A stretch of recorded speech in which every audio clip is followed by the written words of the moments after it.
lah Allah Allah, ada lagi bilang teh botol air ini. Apa namanya nih? Mayat kodong, mayat. Apa ini nih? Apa namanya?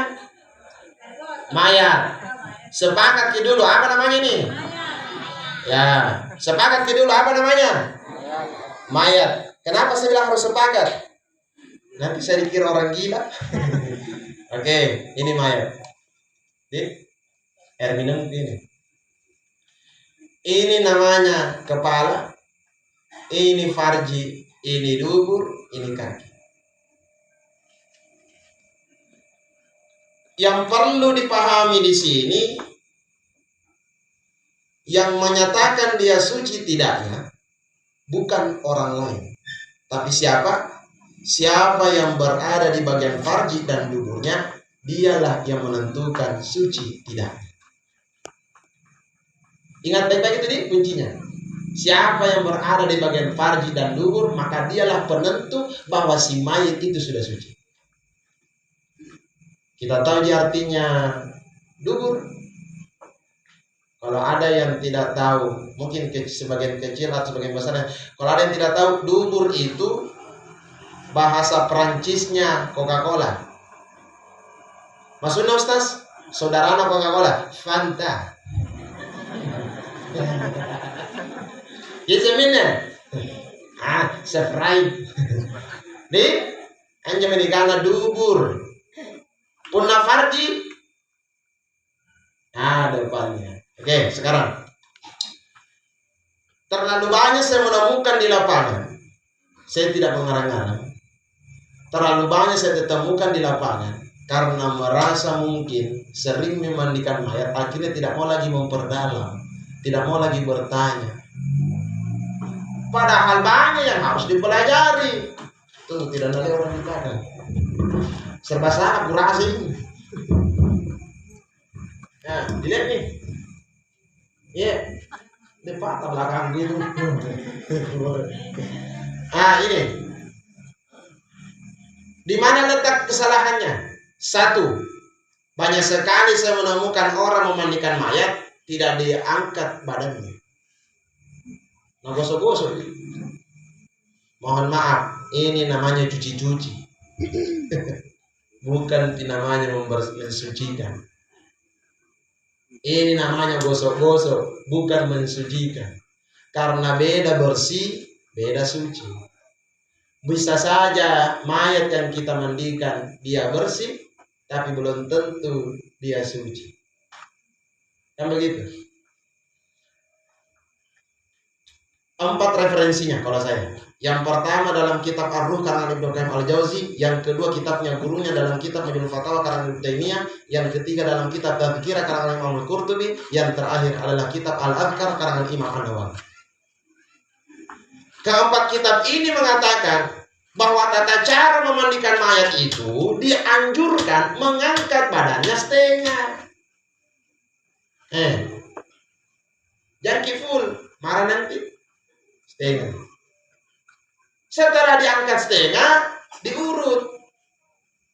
Dan kalau mau diurut, jangan dipakai ujung jari. Kapan kalau pakai ujung jari? Mohon maaf. Dalam ilmu bela diri, lebih kuat itu menggunakan telapak daripada ujung jari. Karena saya juga pernah menemukan ada orang kalau urut pakai ujung jari. Padahal kalau mau bagus itu pakai telapak. Jangan berulang kali bolak-balik. Jangan begini.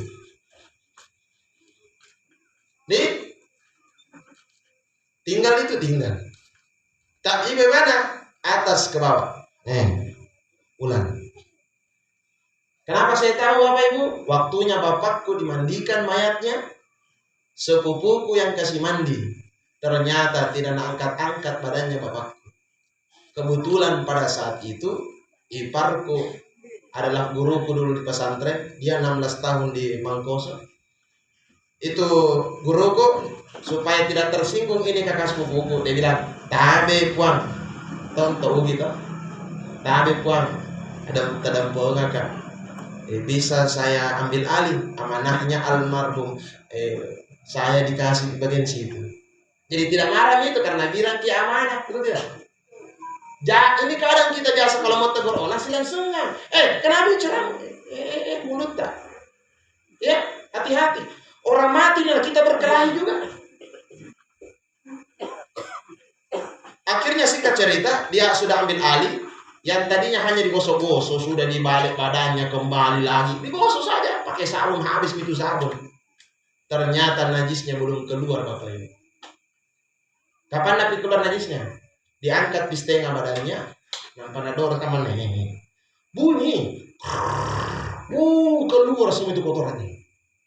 Ini namanya bukan mensucikan, mengeluarkan najis namanya. Jadi kalau sudah keluar najisnya, pun asul najisnya, maka harus disucikan. Jangan langsung disucikan, keluarkan dulu pas seluruh najis. Keluarkan dulu najis, baru disucikan. Kenapa Bapak Ibu perhatikan tata cara memandikan mayat ini? Karena dijelaskan dalam kitab Mukhtarul Hadis. Pun nantinya kita tidak baca carana istinja, bahwa orang kasih nampi akan disiksa oleh malaikat mungkar dan nakir. Di saat kita telah memakamkan almarhum atau almarhumah orang tua kita, lantas tidak ada lagi orang di kuburan itu, langsung pada saat itu didatangi oleh malaikat mungkar dan nakir, langsung disiksa menggunakan palu-palunya. Palu-palunya mungkar dan nakir dijelaskan dalam kitab Mukhtarul Hadis mengatakan 1 kali pukul sakitnya itu bagaikan sikunya orang dewasa sebanyak 22 sikunya orang dewasa. 1 kali pukul, sakit. Gara-gara apa? Tidak baca caranya istinja. Nah kita ini banyak berkelahi di masjid hanya gara-gara basmalah. Ya toh? Kunut subuh. Sekarang tidak ada lagi orang perdebatkan kunut subuh. Kenapa? Karena tidak ada yang pergi sholat subuh. Apa mau diperdebatkan?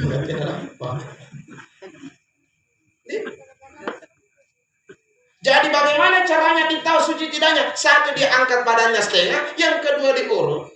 Bayangkan waktunya itu hari, bapakku itu ada 10 kali Bapak Ibu. 10 kali. Kan itu hari almarhum bapak saya itu wafatnya di rumah sakit Faisal, dibawa ke kota Poso. Saya kan lahir di Poso itu. Kita tahu Poso?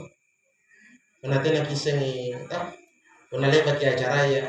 Tapi di japa-japa kira 3 kali mau balik. Pak Poso begitu.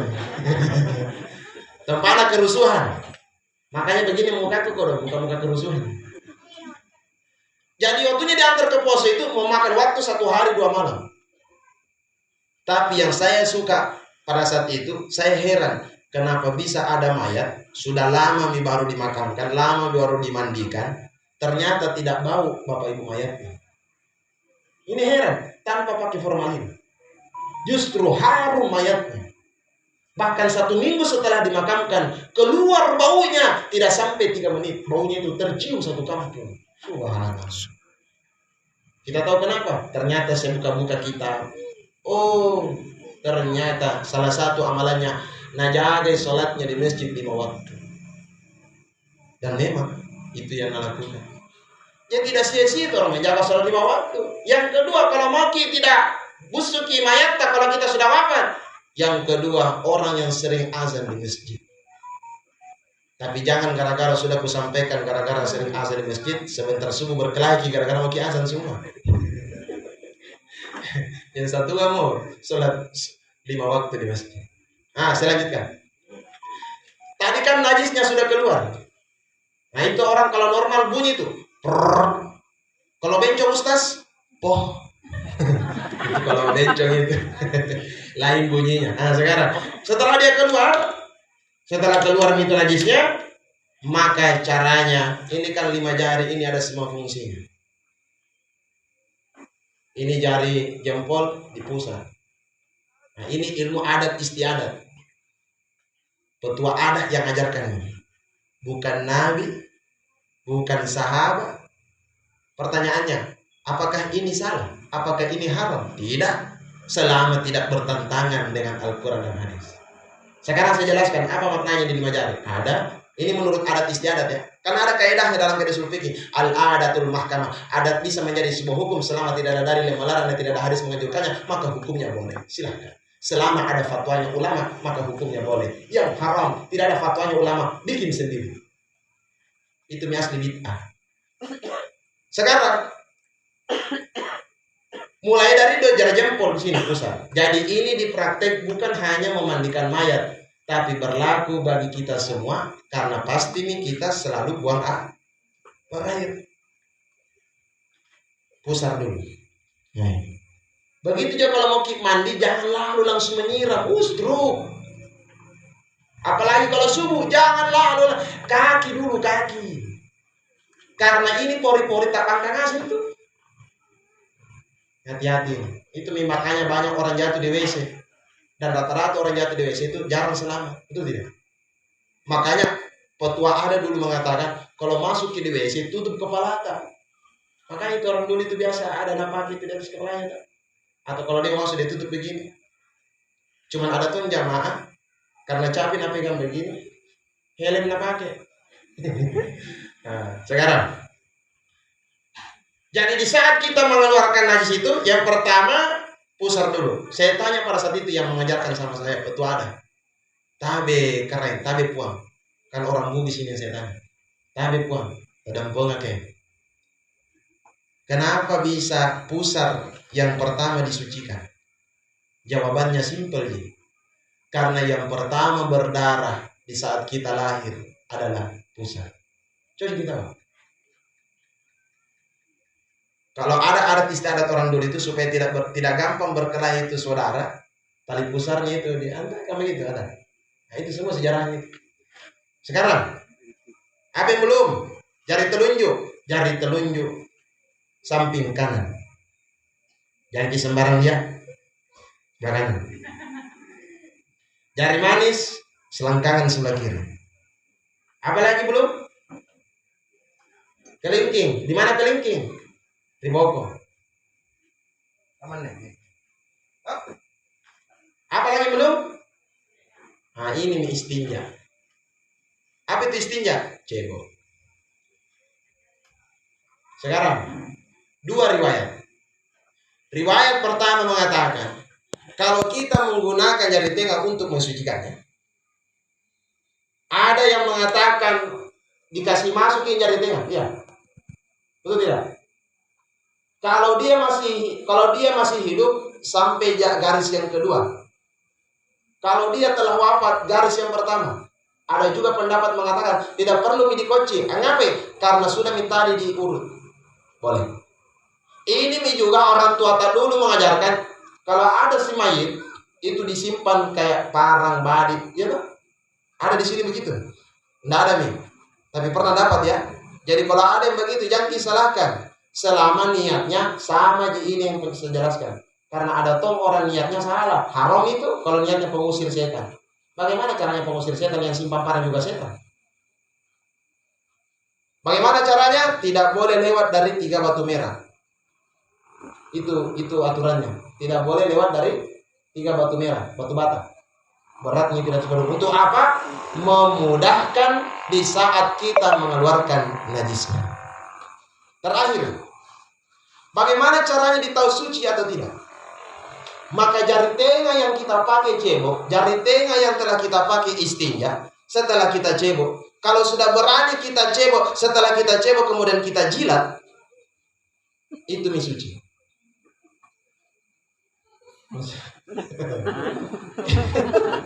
Jangan salah paham nah. Makanya jangan dengar ceramah Ustaz setengah-setengah.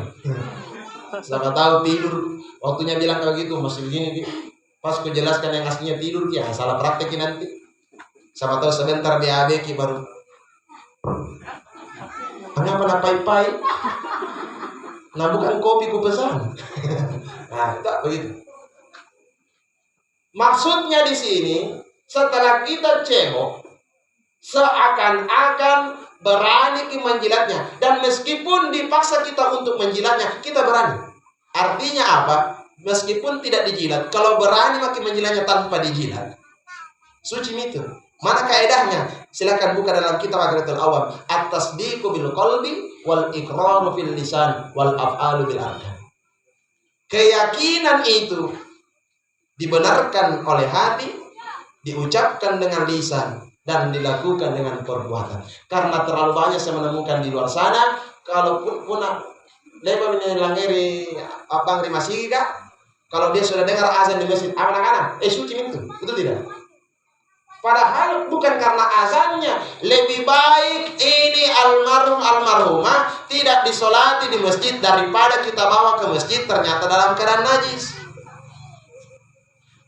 Muncul pertanyaan, Ustaz, kemarin waktu saya praktek memandikan mayat di majelis taklimku di Hartako, ada yang bertanya, Ustaz, bagaimana kalau misalkan kan beda-beda ini orang wafat, ada yang normal, ada yang luka-luka ya, sampai-sampai darahnya tidak mau berhenti dia. Maka boleh sediakan kapas, kemudian solasi boleh. Ini namanya daruriyah, supaya tidak mengeluarkan darahnya, gitu ya. Oke, yang berikutnya, bedakan sakaratil maut dengan zakaratil maut. Apa itu sakaratil maut? Apa itu zakaratil maut? Kalau dia sin sakaratil maut, maka silakan baca surah Yasin. Tapi kalau dia dal, jangan dulu baca surah Yasin. Kapan kalau orang masih zakaratil maut, kita bacakan surah Yasin, terpaksa mami dia mati. Karena langsung dibacakan surah Yasin. Makanya kemarin itu saya